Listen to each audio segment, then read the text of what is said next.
No video. Let's try that again. Oh, shoot. Oh. Hey, guys, how's it going? Welcome to Tuesday Night Live with Mechanic Alliance. Yes, that was just, stuff for the sake of stuff because we got to give you something different. And Marv was over there with his fedora and feather and sunglasses. Looked like he was, toking on a good one. There. Oh, it's a biscotti. That was a cigar. Oh, I got one of those. It was my dad's. The donut you picked up today. It was. Hey, I'm telling you, Provo Bakery, unbelievable. Best. They beat any bakery you've ever been to, man. Every time we go up to Salt Lake to visit my mom, we come back with a dozen. The problem is you got to drive 5 hours to get it. That's worth it. For that advertisement? No, they didn't. No. Well, I'll talk to them about that. Provo Bakery, call us. Call us, yeah. Oh, dang. Oh, guys. Hi, guys. Okay, as you can tell, tonight we still don't have a top commenter. What the heck is wrong with our viewers tonight? Let me check to make sure everything's happy over here. Yep, apparently nobody wants... Oh, hold on.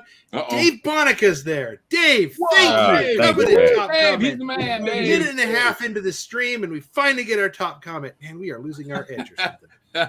But, you would think, that the topic of gardening and growing your own tech and feeding them leftover pizza crusts and, gas station hot dogs, you'd think it'd just be more appealing to some people. But apparently it's not. Really? Oh. But as you can see, right below me, we got Travis Shore, the Mechanic Alliance mentorship guru. Yes, we like that word, guru. Guru. And he is all in favor of not necessarily growing your own tech by feeding them pizza crusts and gas station hot dogs. Tell us there's a better way. I mean, gas station hot dogs, I'm okay with. Some of them have good corn dogs if you hit the right place. If you go to QT, they've got these little buffalo rollers. Those are pretty on point. Yeah. There you go. So yeah, the mentorship apprenticeship program, that's the way to go. So that's how we're growing them now. Back to the gas station hot dog for a second. I have a funny story about that. Oh boy! I know a guy. Here goes. It was not me. That loves gas station hot dogs. His name shall not be mentioned due to close proximity to him. Hi, Dad. Anyways, he loves gas station hot dogs. And there was one time he got a particularly questionable gas station hot dog. Questionable. And later that evening, he was in the hospital with an intestinal infection. No way. Oh, yeah. I've never had that problem. He's just a wimp. I've eaten a lot of questionable food from gas stations. Never ended up in the hospital yet. I traveled the U.S. That's where I usually grabbed them when I was driving during the night or whatever, Yep. Oh Air show in Moscow, picked up one off of their carts there. I was sick for 2 weeks afterwards. Ooh. And that's Moscow, Idaho, not Moscow, Russia. No, Moscow, Russia. Woo! Yeah, well, see that you should have known better than to get an American hot dog in Russia. They knew you were coming. Dave says gas station sushi. Yeah, I don't do sushi, and I for sure wouldn't do it from a gas station. You know what? Limit. I got to stick up. So I've been spoiled being in a bigger city. We've had a bunch of good sushi places. I'm in Muskogee, Oklahoma. We don't have that here. Yeah. There is a little grocery store out here in Oklahoma called Homeland. Legitimately has some of the best sushi I've ever had. Wow. In a grocery store. Yeah, they make it there, dude. It's a trip. Wow. Well, cool. Yeah, I just don't think I could do gas station sushi. That's no. Dave, you officially done it. I just can't get there from here, Dave. Yeah. But I couldn't get there with a gas station hot dog, so Yeah. He wins. Yep. So anyway, talking about grow your own tech, Travis, of course, handling the mentorship, but I wanted to say a few things. My first shop I opened, 2-bay shop, Gas Saver gas station in Logan, Utah on Main Street, 960 North Main. I get it up, I get it going. The parts guy, Buzz Jones, still a good friend of mine. He actually helped fund it to get it going. And we went ahead and he took out a loan on his car and a personal loan to get it started. He worked for me for a little bit because he had just gotten out and sold his business. My very first tech was from Bridgerland Applied Technology Center, Jeff South, and he ended up managing one of my my second shop. Actually, I ran the first one. I trained him up, brought him up through it. And I know Travis and I have talked about some of the programs and tools and stuff like that. But what happened is, you know, as owners and those people out there, you need to really start working with your local automotive centers, your tech centers, your training centers. You really do. If you're complaining about you can't find a guy and you're going, I can't find him out there too. You know, that was just one of 2 out of my 5 shops that I got that went all the way with me. And the bottom line is what I got from it, thinking back on how it worked. And I got to tell you a funny story. So Jeff South comes in. He's got that toothy grin right up front. Guy's hilarious. He's got long hair down to here. This is late 80s, 1990. And he's got long hair down to here. And one day he's under a car on the creeper. And I hear him yelling, and I go, what's going on? I look under, his hair's caught in the creeper wheel. I was laughing so hard. I couldn't. It was so funny. He was stuck. he was totally stuck. So next day he comes, his hair was cut, you know. But he was really, really a good tech for me. And again, I think the thing about growing your own is that they become who you want them to become with your processes. Not that my processes are right, they're right for me, but I can train them into those positions. My second one was just as good, and he was delivering parts. And he said one day, I'm going to own this shop. And I said, yeah, whatever. He was from England. He had a pilot's license. He had electrical degree, and he did. I brought him in and I worked him. And I was only that shop 3.5 years when I sold it to go out to my training. And he was phenomenal. He had the diagnostics. This was our diagnostics only shop. He had the fortitude and the understanding of electrical, and we were like hand in glove. I mean, we would bring a car in between the two of us. It was amazing our efficiency we kicked out. So that is really, I mean, guys are going, oh, geez, you know, I don't want to grow my own. Why would I want to raise my own? Well, guys, where are you going to get them from? You got to steal them or you got to raise them, right? Yeah, well, and also, you know, it's the mentality when you bring in a guy that comes straight out of one of the tech schools. You know, reality is they don't really know anything. You know, when I went to engineering school, one of my professors in my freshman class said, "Listen, you're going to graduate, get your degree, and you're going to be thinking you're hot stuff, and you think you know everything." You don't know squat. So once you graduate, you don't know anything. You know some terminologies. And guys, when you're hiring these guys out of tech school, that's it. They know some terminologies. Yeah, they might know how to look at a scanner and whatnot. But change the attitude of you expect them to know everything when they come out. And then, as Marv says, you grow them, and if they grow with you, you know what? They're liable to stay with you. I've kicked a lot to the, and I won't tell you that I didn't kick a lot to the side. When I first started it, it was interesting because I got Jeff, and then within a year, I built my shop, bought some property and built the shop, and so I had to bring on more guys. It took a while for the tech center to realize what kind of technician I was looking for. And I'd have a talk with them. You've got to work with them. I would go in there. I would meet with the Lamar Wright was his name, because I actually ended up working for him about 4 or 5 years later, and as part-time, and then ended up moving up to be the department head, and they demoted him and put me in, which was kind of a bad deal. He had a PhD. But we worked all great together and all of that. But you do have to fizzle through them, and you do have to set the expectations for those instructors. And yeah, you probably walk into any of them today and they'd go, I ain't got one that's worth a shit. That might be. But, you know, you're not going to know unless you go and talk to them, and unless you go and help them, unless you go and be part of their advisory committee. When I took over the program there, I had shops coming in. We had an advisory meeting every month. I got you guys involved. I did training out of that tech center that the shops came to. We really have to help these or you're not where are you going to get them, guys? If you can't steal them, you're done, right? Absolutely. What do you think, Travis? Well, and I mean, we've talked about it a couple of times between us three specifically about, the technicians that are coming from the national school that shall remain unnamed. Yeah. Happens to, yeah. I'm sorry, did yeah. I say something? So, and David hit it right on the head on the nail. I mean, these guys, if you ask them about diagnostics or about the automotive industry or repairs, that kind of stuff, my goodness, these guys are a thesaurus of different nomenclatures and that kind of stuff. Like, they know the information, they've just never used it. So it's like, they sit there and they can tell you, oh yeah, by the book, this is what's wrong with it. And Marvin, I don't remember if I was talking to you or if I was talking to Eric about the ground car that we had a kid from he graduated with honors from UTI, and good kid, nice kid. Like, I liked him as a person. Not a great tech. Pretty sure he's not in the field anymore.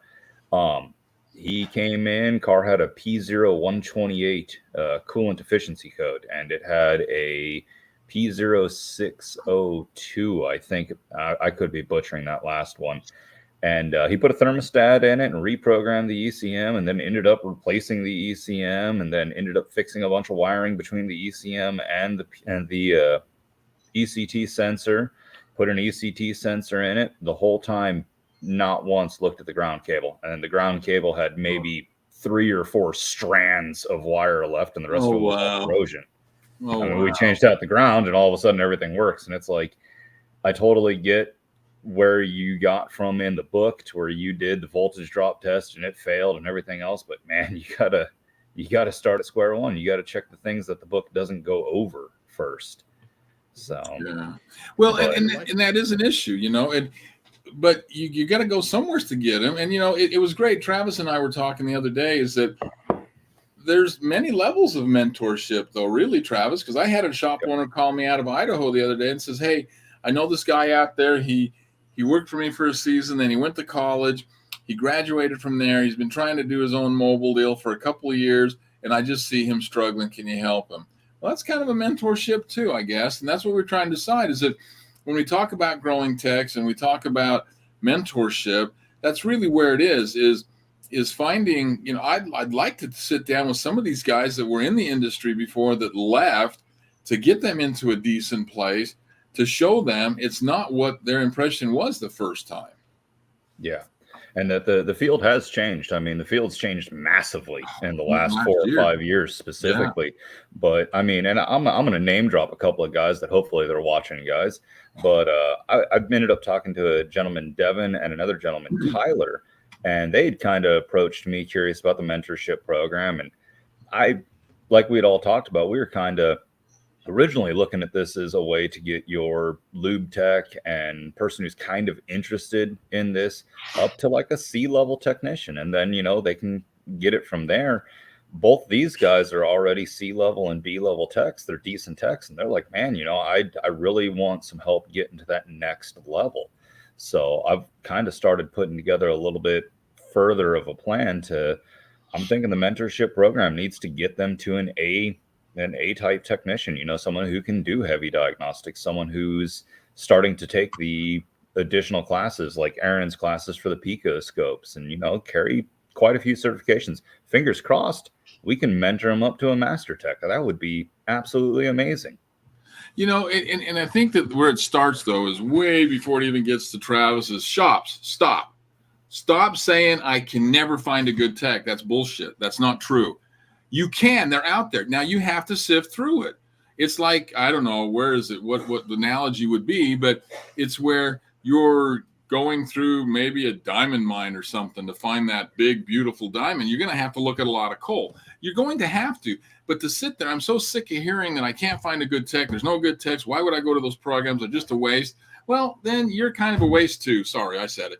Because you're not putting forth to get them. And if you're not going to try, you're not going to get.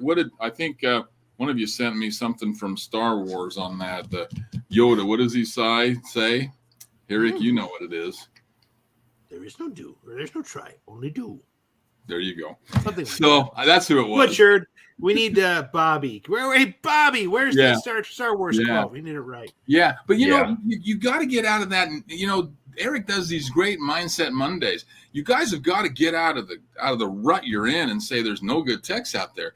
Listen to him. I mean, the guy's on task. He's right there. You think you can't find a good tech? You're not going to find one. You think you can find a good tech? We'll help you. Yeah. Won't we, Travis? And we will. And on top of that, to allude further into what you're saying, Marvin, the one that recently just blew me away, I finally got one of our local dealers to give a kid a chance that he's been their lot porter now for 6.5, 7 months. And he's been egging, trying to get onto the lube line, trying to get into the field in any way, shape, or form. And their manager finally reached out to me and they're like, hey, he put you down as a, reference. Like, what do you know about this kid? The first thing out of my mouth, not trying to dig on German cars. Kid drives a 1986 BMW convertible. And guess what? Everything in it works. Like, I'm not saying that's your immediate qualification to be a technician, but I mean, heck, that should tell you he's at least got a shot. So he's been spinning oil. He's been doing oil changes now for, I think it's about 2 weeks now. He's been up there, and their ROI, their hours per RO on the lube bays with him joining that has gone up 0.2, which doesn't sound like a massive number, but when you've got a shop with 4 lube techs and bringing 1 lube tech in drives that number up 0.2, it's a big deal. I mean, and he's not selling BS. I mean, he's catching brakes, he's catching CV axles. He sent me a picture a couple of days ago that I've been in this field 18.5 years. I've never seen something like this. He sent me a picture of an alternator that had cracked in half. Oh, wow. This is stuff being caught on the lube line by a kid that was a porter a month ago. Like, they're out there. You just got to open your eyes and look. It's like the shops are over here. I can't find a good tech or a good guy to raise. And the lube guys are over here. I can't stand them. I got ripped off and nothing's happening. Well, that's what we're here for, right? Isn't that what Mechanical Alliance is all about? We're about bringing these two together. So you guys have just got to throw your egos away and get to work, because, these guys, I mean, we saw that one, Corey, Eric with the K, 15 shops got shut down, 15 shops. We had another guy the other day that we talked to, and he was a detail guy, went into a lube bay, wants to be a tech, but kind of wants to be a lube because he kind of feels he's not there, but he has that. So they're out there. We come across them. You're coming across them. Dave's coming across. They're out there. And, if you don't have them and you can't find a tech to be your place, then it's just going to be you, and you got a 10-bay shop and it's you in it. That's not going to work either. Yeah, I've never met a tech that can efficiently run more than 2 or 3 bays. So something to keep in mind. Yeah, I mean, there's something to grow your own. Travis tells a story about the guy coming off the lot and doing the oil changes. Think about it this way. Go to the grocery store, buy a tomato. They're tasteless. Grow the tomato in your yard, then eat it. And what's the big difference there? Good point. Okay, Good point. So guys, look. And I mean, I know we're here for making sure that the guys are getting good wages and that kind of stuff, and that is a big deal, because unfortunately a lot of shops have taken advantage of that. But the other great benefit for the shop itself on grow your own technician, it is more cost effective. You can train a guy and make sure that he's making a good living wage that's fair to everyone, instead of having to steal good technicians from other shops and you end up overpaying for them. And I mean, again, I am all for making money. As a technician, I don't do this for my health. No. But for the shop side, if you can build a good, solid C-level tech and he's comfortable at $22 an hour, cool. Now you don't have to steal a good C-level tech from another shop and offer him 26 to do the same work, and the other guy's going to come with some bad habits. And that's a big thing. And we've talked to some of our shop memberships that we have, and I haven't really addressed it with them, but now as I'm thinking about it, I have to, is they want that A tech. Okay, well, let's go after that A tech. But if we can't find him, maybe it's a good C tech. or maybe it's like Lily out there with Quality Automotive and Tires of getting them. Because like you said, Travis, the beauty is, okay, it's going to take you a little bit longer, but if they have the aptitude, and these young kids, when it comes to electronics, they're blowing us old boys out of the water. They are. They're blowing us out. So you get anybody with that, maybe it takes him a year to get up to where he's at, but what processes did he learn? What efficiencies did he learn? And who did he learn them from? Dude, I can't tell you how important it is when you get those right guys that you bring on. And I know there's some shops out there, I'd like to hear from them, that have done that are great success stories. Yeah, and the other thing is you get a natural variation within your techs.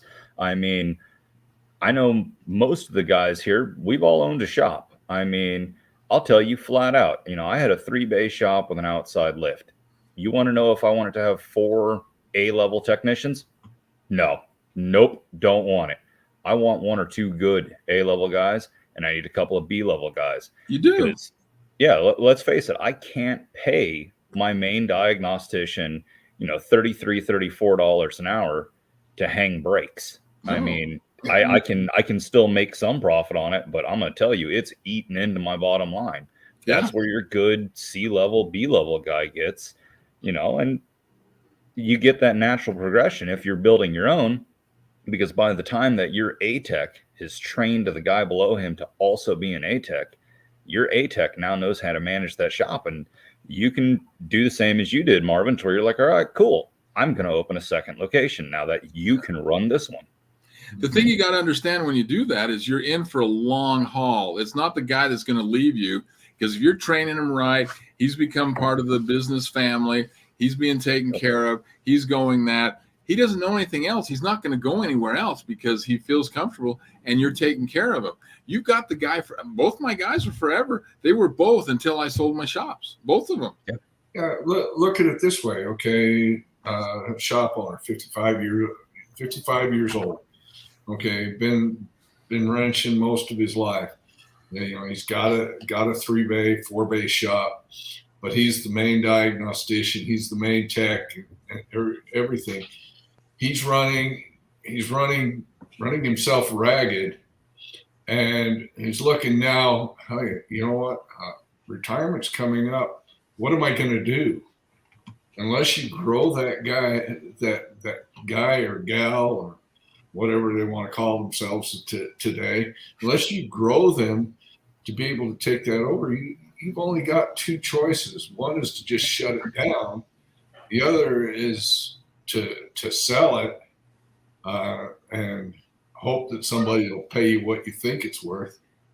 But if you grow somebody like Mark did, now it's, hey, you know what? I can go into the business once a week for a couple of hours, and I have somebody that can manage it. So now you've got your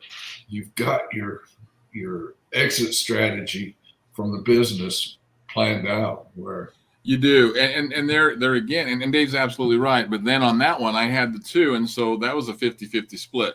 The one guy, when I opened the second shop, I send Jeff South down to Cedar City, or not Cedar City, Brigham City. He runs that shop. Things are great. He's killing it.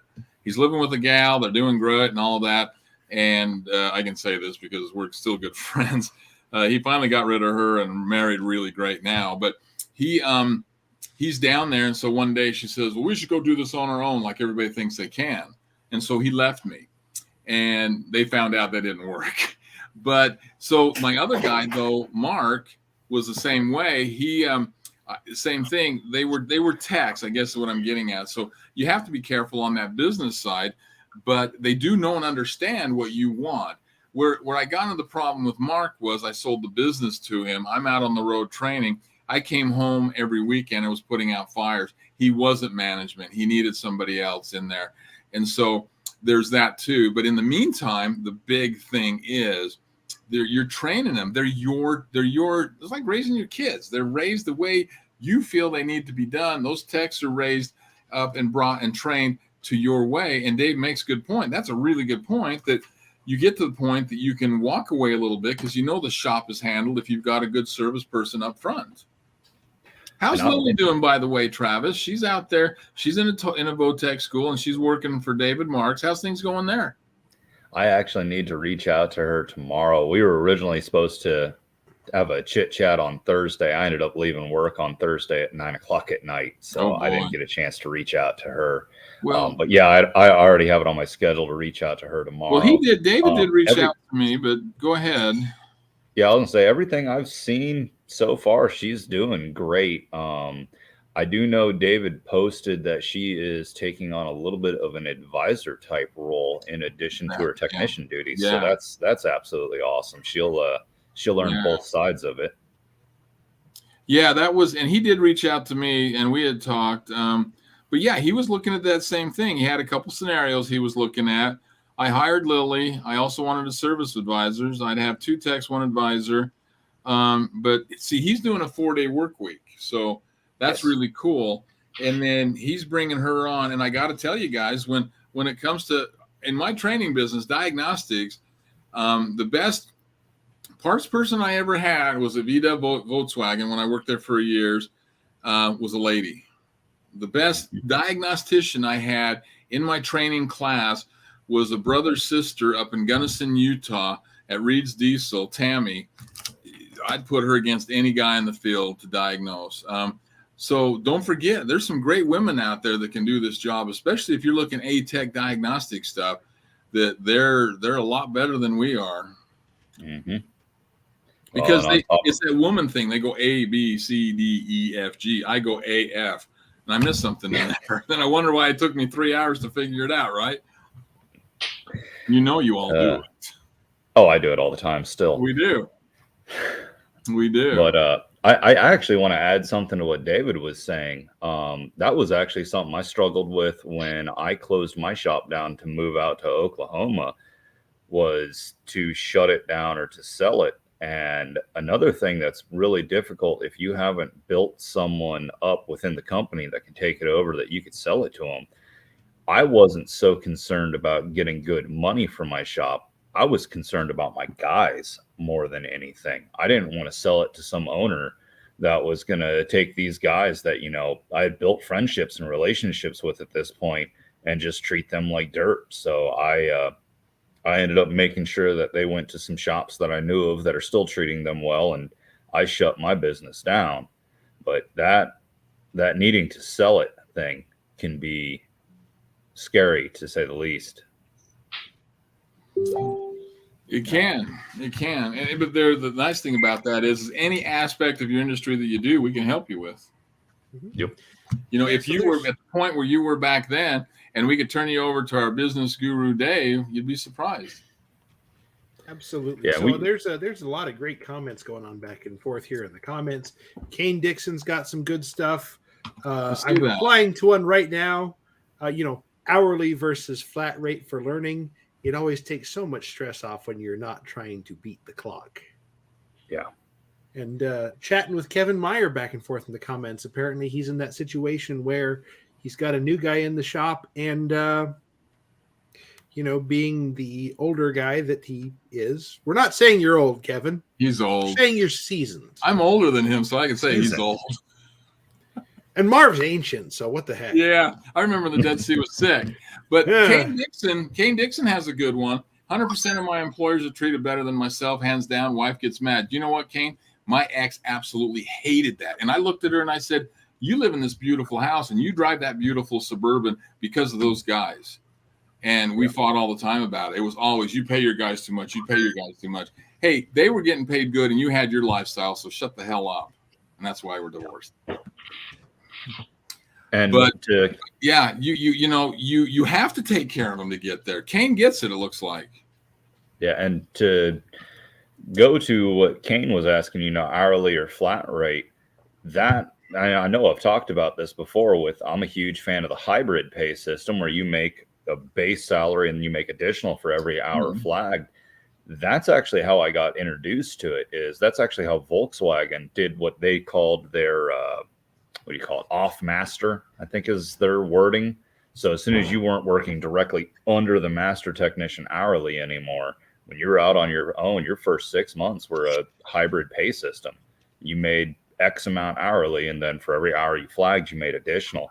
I feel like that is I honestly feel like across the board, that's the way to pay your guys. You know, I was just going to say that because we're seeing that, Travis. We're meeting with owners and talking with owners. I had one just recently, and it might be David Marks. I don't know, but I've talked to a couple that are doing a hybrid pay. And guys, really, that's it. Who did we have? We had somebody that started at a shop somewhere just recently. He gets a base of 40 hours for sure he's paid, and then there's a hybrid system kicks in. So I like that. I know a lot of guys are going to hate hearing this. I'm a flat rate guy because I know you young ones think that whatever, you got to be paid hourly. And I say BS because I want to know that if I work 40 hours and I can kick out 60 hours and get paid for it, I'm all about it. And I know guys will have a lot of disgruntled deals about that, but I really don't care because that's how I was. When I worked for Snap-on, if they had an award that was there, you had to bust your butt to get it. That's the flat rate kind of stuff. I enjoy it. I made a ton of money doing it. So I'm not an hourly guy. I would never, ever pay my guys hourly. I would pay them really good flat rate and make sure my bays are full and their customers are getting charged properly and all that's happening.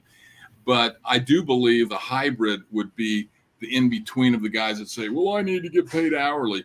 Well, there's a lot of lazy hourly guys. I mean, I've trained at Caltrans in California, which is like the DOT out there. There's lazy guys. And so you have to have a hybrid because if there's not a hybrid, they're not going to kick it in gear.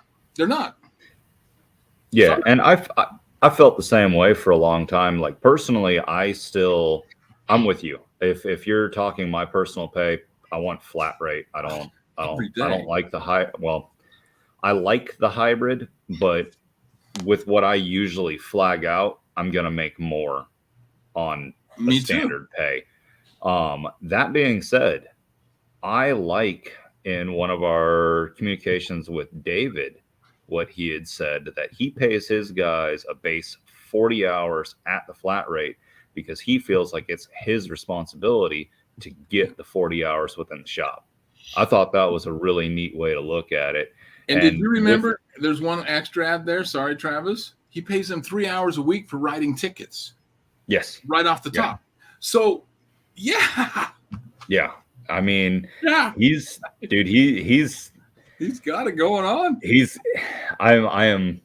I'm looking forward to seeing the shop that man's going to have in 2 or 3 years. But I mean, look at what he's doing. He's growing and building his technicians. He treats his guys fairly. He pushes training harder than I do, which I didn't know was possible.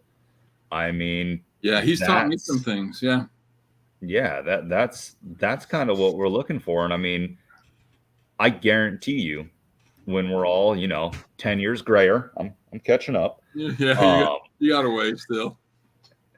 We're going to be talking about, that Lily's still with him, that his other 2 technicians, which I'm going to destroy their names. I'm pretty sure one of them's Nate. I can't remember the other gentleman, Nate or Nick, but they're still going to be there. I mean, all these guys that he's got, there's longevity there. Yeah. Yeah. It's because we had a guy that's trying. I don't know, did that one guy that we sent to him actually end up going to work for him? I'm not sure yet. I actually reached out. I shot him a text a little bit earlier. Yeah, I think it might have been Nick was his name. But even then, see, he used the guy who's been with him forever, and he asks him for his opinion. Now, what a great owner again to bring in. Okay, what do you think? How's this going to work with Lily? How's this going to work with this new guy? How's this going to work? Yeah, Nick. It's Nick. It is Nick. Okay. And so he brings his team together. It's not like these number crunchers like that Goodyear store we saw on Facebook today and all that sort of stuff. Your team has to feel like they're part of it. They want to feel like they're part of it.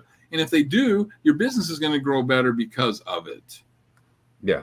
And with that being stated, a lot of owners and managers are so scared to tell the technicians what's going on that they end up building a problem before it was ever a problem. Hold on. Yeah. Hey, I love that. A little bit of brass, man. We're down in Louisiana. But yeah, Travis is exactly right. This is the family show. So if you guys don't like that we have kids come in and dogs and stuff like that, get over it. There's our disclaimer, right? But Yeah, you know, if you involve them and you make that a part of it, it just flows so much better. It's I wouldn't do it any other way. I would definitely raise a tech today. I would. Yeah, and it's easier than a lot of shops think it is. I mean, that's the other pushback I've heard a ton of is, oh, we don't have time to mentor and build a technician. We can't cut the productivity, and we can't have a non-producing guy. And it's like, it's not that you're going to have a non-producing guy. You're going to have a guy that 3 weeks ago wasn't capable of producing hours this way. And over the last 3 weeks, you've added these hours in. Yes, you may have dinged one of the other guys 5% of their hours, but if you added 15% through the new guy, you're still at a net 10 win. Well, and Travis, you're right, because let's take that and let's compare that to I hire a guy that says he's an A-Tech, ends up not being an A-Tech, has all these bad habits with him, then he leaves, and then I'm through the process again. So which one's going to take me more time, Travis? Going through 4 guys in 5 years or training 1 guy or gal? And here's a big cost one that you kind of alluded to but didn't directly say. You get someone in that says, oh yeah, I've been a technician 12 years, blah, blah, blah. I'm God's gift to green earth. Find out down the road they're a used car tech. And then for the next 6 months, not only are you dealing with pissed off comeback customers, but you're also finding all the stuff this gentleman broke and glued back together, or who knows what else. Dude, that's exactly right. Yeah, just the mere fact of comebacks from a lying tech versus a tech that you've trained and raised right on the processes. That you can't tell. Yeah. I always loved back when the tire stores were going, oh, well, they're replaceable. We'll just hire another guy. And back then you could. But I looked at the costs one time. By the time you let a guy go, and then you have to bring the new person in to train them, to get them familiar, and they're doing that 3-4 times a day or 3-4 times a year in one area, it does cost you a lot of efficiency. And I'm all about efficiency. You might think, oh, they're replaceable. They're not that replaceable. And if you can't find that A-Tech, and like we said, you've got a 10-bay shop, you're down to 4 techs, then you're down to 3, now you're down to 2, and you can't find that tech, don't you think you'd be better trying 1 or 2 new trainees and get them going? Right. And then you get a chance to run your business because you oversee them, you help them, and turn them loose. But you have to be a trainer as an owner too, though. Yeah, so sometimes the owners are going to be older gentlemen in most cases, or older women that have grown up in the industry. And let's face it, guys, we always look back 20 years ago when we were doing this stuff on our own. Back then, everything was pretty much the same. Marv, you brought up the tire deal. Hey, anybody could bust tires pretty much 15 years ago. Okay. Today, what happens if you screw up one of these rims off of a Mercedes or BMW or even a Tesla in changing? They're going to kill you, and they're not easy to do anymore. And on top of that, with the tire techs, dude, TPMS sensors. Yeah. If you're not paying attention, that sensor itself's $120, and you're sending that thing either to the dealer or you're buying $1,000 tool to program it yourself. Yeah. That's a completely preventable issue. Shameless plug. If you need TPMS tools, let us know. We've got the entire line of Topdon at our disposal. No, absolutely. Yeah, I had to get it in there. I mean, I'm having it's fair. Word it's in fair. And I've actually heard good things on the Topdon one. Oh man, I tell you, we're here, and we moved another scanner up in Canada, and guys are loving it. Oh, did he get it? Yeah, he got it finally. Awesome. He's loving it. Yeah.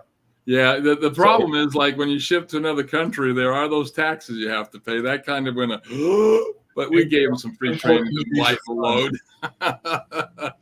But yeah, well, I was curious if it was going to make it through customs pretty quick or not. I know sometimes customs likes to hold on to things. It was a week, wasn't it, Dave? I think a week. Customs cleared within a matter of hours. And then it sat there till the import duties were paid. Yeah. It got stuck in the maple syrup there, right on the bottom. Yeah, it was kind of dragging. Trying to get it over to the French toast. But no, you're right. Guys, you've got to, as owners, you've got to look at all the possibilities out there. Is there a guy in your shop that needs to be trained to move him up to that place? That, I'll take anybody. I love what David B said earlier. A chef is one of their best techs. All you need is a person with a desire. That's all. You don't need anything else.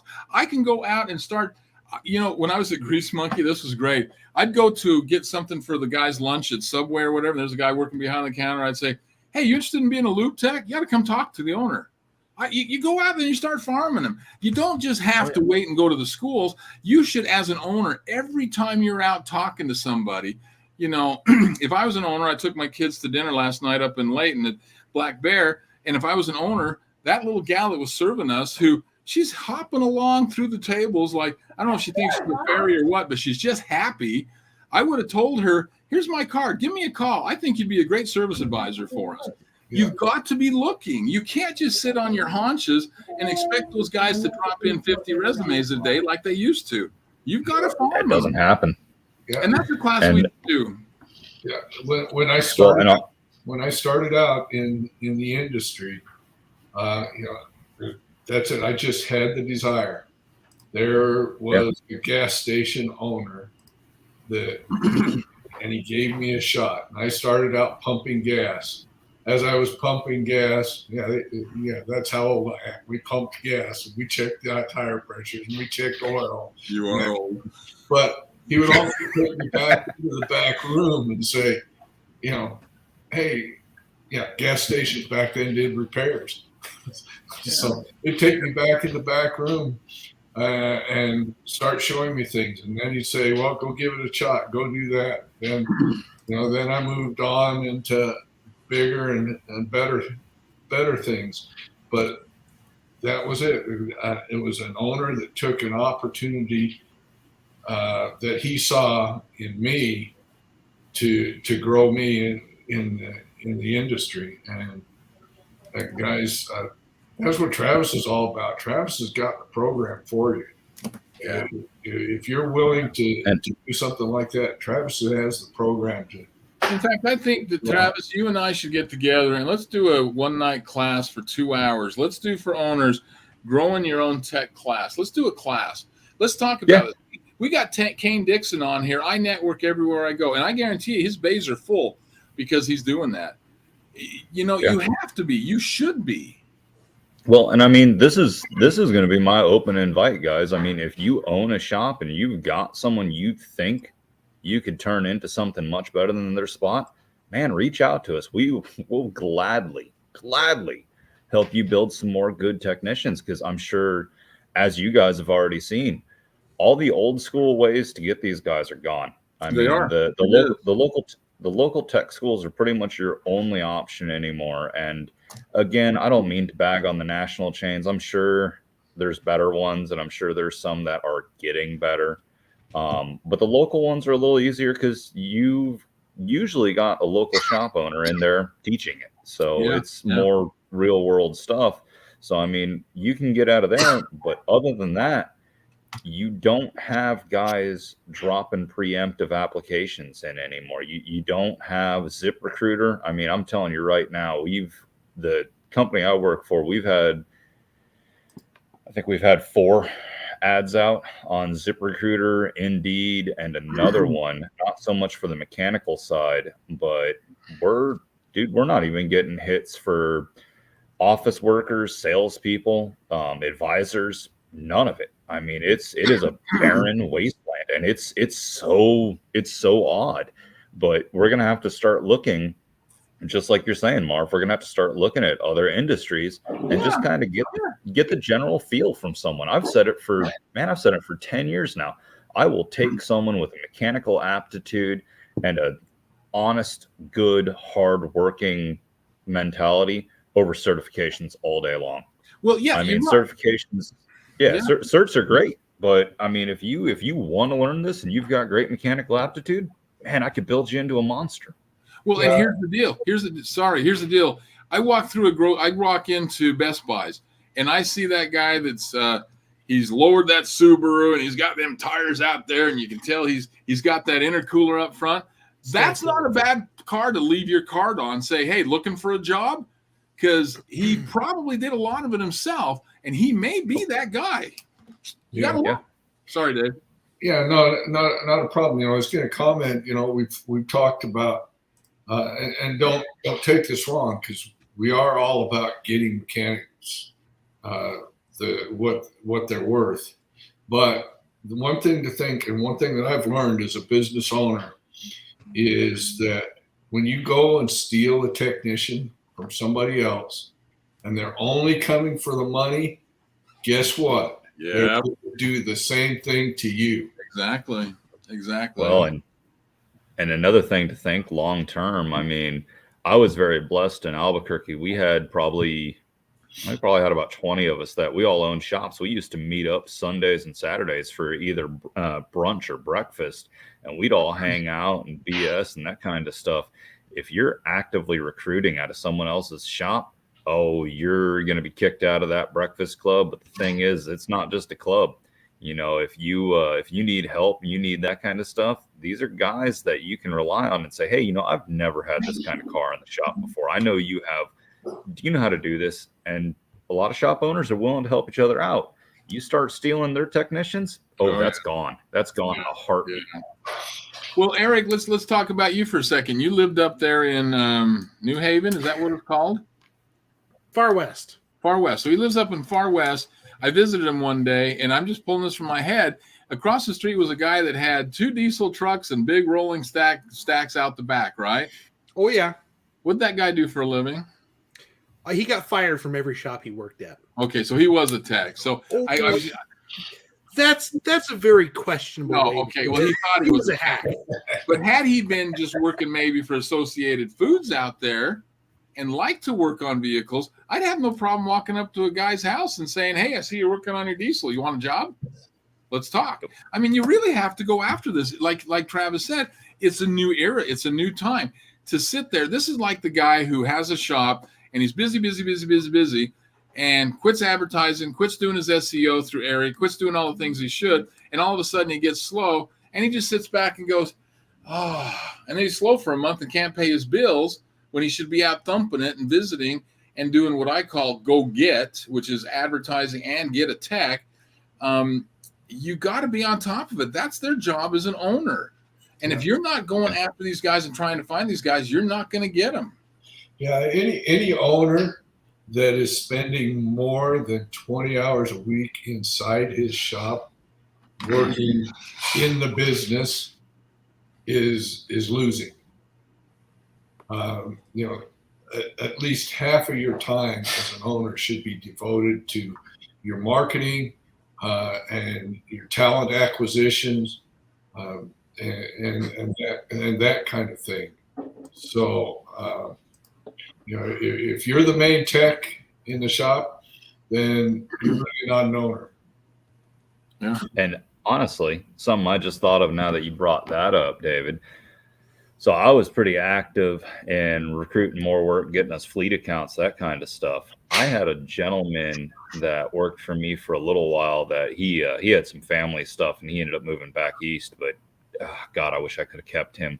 He actually was a plumber. He was a plumber apprentice. And one of the fleet companies I worked for, you know, the manager pulled me off to the side. I guess that would be the journeyman technically. But he pulled me off to the side and was like, hey, you know, what do you think of Ray? And I was like, dude, I like Ray. He's a good cat. You know, every time he brings the truck in, he pretty much knows what's wrong with it. He just needs us to fix it for you guys. And he's like, okay, cool. You need to talk to him about getting him a job because he's not working out as a plumber. And I was like, okay. We brought him on, dude. His first week of being an actual technician working out of my toolbox with me kind of guiding his hand on it, he flagged out 28 hours. After that, he was consistently 41, 42 hours. He was just a rock star at it. He understood it. And he was in the wrong field to begin with. And if memory serves me right, I think he's actually, and I know it's a big brand store, but I'm pretty sure he's out at a Midas somewhere out, I want to say New Hampshire. Wow. Well, David B said this early on. Come on, guys and owners and whoever. If you can take a chef and turn him into a top tech, there isn't anybody out there you shouldn't be able to talk to and ask, because you're just asking that question. Hey, do you like cars? No. Okay, great. Just asking. Yeah, I love cars. Well, do you like working on them? Yeah, I toy around with them a lot. Well, hey, why don't you come down to my shop? Let's talk. I'll take you to lunch. You got nothing to lose. You got to eat anyway. Yeah. So that's how you're going to find them. Grow them. Yeah. I love it. I love it. And on that chef subject, there was a thread a while back where someone says, "Hey, what's with all the mechanics going to be chefs or whatever?" I'm like, well, it's not that far removed. I mean, between the four of us here, we kind of all chimed in on that. And let's face it, we like to cook. It's kind of the same principle, except we're just making something that we eat as opposed to something that drives. And I was actually kind of surprised by that, because when that post came up, I was like, well, I like cooking, but I guess I'm the odd one out. And man, it was, I think I posted my response, and it was, 15 minutes. And there's probably 30 responses from all technicians saying, oh yeah, I'm a great cook, blah, blah. And I'm like, oh, cool. We may not want to do it professionally, but it's something that kind of occupies a very similar mindset. Hey, favorite word of the day, mindset. We've said it a dozen times, but it all occupies that same kind of logical train of thought. This has to be done before this to get this kind of desired outcome. Yeah. And that leads, go ahead. I was gonna say that leads into, another thing to keep in mind when you're looking for guys to turn into technicians. I know I've beaten the dead horse on this one. Look at mechanically minded fields. I mean, honestly, at this point, look into computer fields too. I mean, I would gladly take a computer technician and work him into being a mechanic, because he's going to be miles stronger at the electronics than I am. And even case in point, that guy that I hired at my diagnostic shop had an electrical degree, and I'm telling you, Travis, you're absolutely right. It rocks it. And even there, it was the comment to him as he delivered parts for a year, because the first time he said, I'm going to own this shop one day, I went, whatever.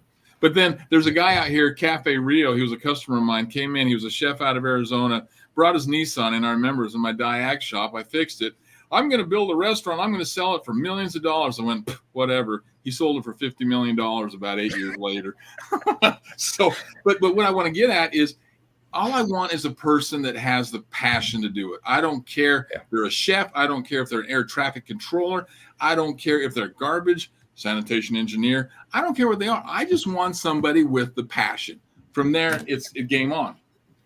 Yeah, and then with us setting up this mentorship program, we're available for these guys. If you've got a technician that is going through our mentorship program and they get stuck on something, hey, I've been working on this for the last 45, 50 minutes, shoot out an email, shoot out a text message. Hey, I've got this going on. It's doing this, this, and this. All right. Have you checked this? No, go check that. And sometimes that's all the mentorship program needs to be. I mean, some guys, they need a gentle push and some direction, and that's all they need. Other guys need a little bit more involvement, but sometimes, people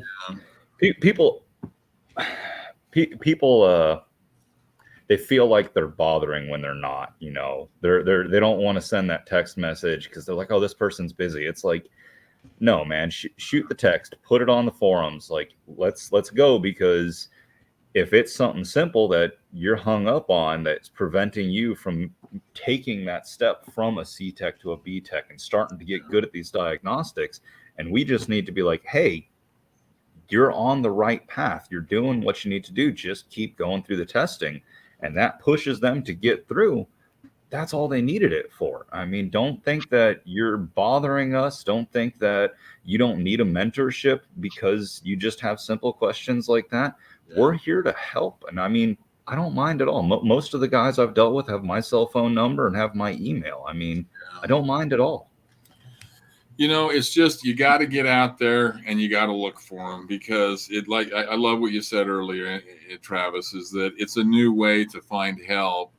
And I think Eric, he probably has done it in one of his mindsets, and if he has, he needs to remind everybody out there, is you can never quit giving up. People are kind of giving up, like, I'm just waiting for that, and I put it on Monster and I put it on here. Well, it's not working. And what's the definition of stupidity? Doing the same thing over and over, expecting different results. You've got to get out of that mindset. You've got to change. You've got to go hunt them down, look for them, and make them happen. And we'll help everywhere we can too, and we'll teach you how to do that. We're going to call it the Go Get a Tech program or something like that, because they're out there. Dave loves Best Buy, but they have these technical guys over there, like you said, Travis. One or two of them, maybe one guy out of those guys that is really crappy at fixing his computer is really good at working on a car. We don't know. Yeah. We don't know. And I mean, at this point in my life, I can't remember who told me this, but I've lived my life with this forever. I had someone a long time ago tell me, never be scared to ask someone something, because the worst thing they're going to do is say no, and you're already there. If you walk into your boss's office and say, hey, I need a raise, the worst thing he's going to do is say no, and you're going to make the same money you made before you walked in there. If you need to ask for anything, just ask. Yeah. What's the worst that's going to happen? You're going to end up at the same spot you were before you asked. Yeah. It's changing, guys, and you got to be. Fear of rejection out there. That's a common thing that stops so many people. That's true. They're usually their best competition, aren't they, themselves? Mm-hmm. Good point. Good time. This is true. Good stuff. Well, we're rolling up on about the hour mark. Yeah. Comments have been pretty good. Kane's been great. Bobby's been great. Who else? Dave been great. Kevin's been great. Who else we got in here? I'm missing somebody. Well, you're all great. We love all of our watchers. We do. We do. Anyways, well, awesome. So, any other closing thoughts, my friends? Be excellent to each other. Be nice. Be nice. Yeah. Doesn't cost anything to be a decent human being. And go get it. Get off your butt and get to work. Yep. Kane Dixon says, roll that box. Roll that box. Roll that box. Not yet, Kane. Not yet. He's got his own. He's got nowhere to go. They got to roll it to him. Absolutely. Anyways, we'll end it off here, guys. Awesome. Thanks for watching. We'll catch you next week. Your donut, Marvin. Don't forget you haven't finished that donut yet? Sorry, he's been talking the whole time. Jeez. Blues Brothers. Yeah. It's the middle of the night and we're both wearing sunglasses. We'll do that one night, guys. We'll do that one night. Oh, yeah. Just don't play the theme song, because that'll get copyright struck and then I have to deal with it. We'll build our own. Anyways, thanks for watching, and we will catch you later.